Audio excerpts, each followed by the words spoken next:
సంఘంలో వెలసి ఉన్న శ్రీ సంగమేశ్వర స్వామివారి బ్రహ్మోత్సవాల్లో భాగంగా ఆదివారం స్వామివారి రథోత్సవం కన్నుల పండుగ నిర్వహించారు. హరహర నామస్మరణల మధ్య గ్రామ వీధుల్లో భక్తులు తండోపతండాలుగా స్వామివారి వద్దకు విచ్చేసి రథాన్ని లాగేందుకు పోటీ పడ్డారు.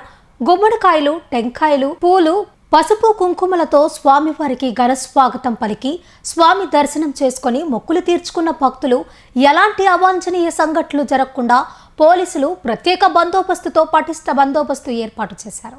గుమ్మడికాయలు, టెంకాయలు, పూలు, పసుపు కుంకుమలతో స్వామివారికి ఘన స్వాగతం పలికారు. స్వామిని దర్శనం చేసుకుని మొక్కులు తీర్చుకున్నారు. భక్తులకు ఎలాంటి అవాంఛనీయ సంఘటనలు జరగకుండా పోలీసులు ప్రత్యేక బృందాలతో పటిష్ట బందోబస్తు ఏర్పాటు చేశారు.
దూరంలో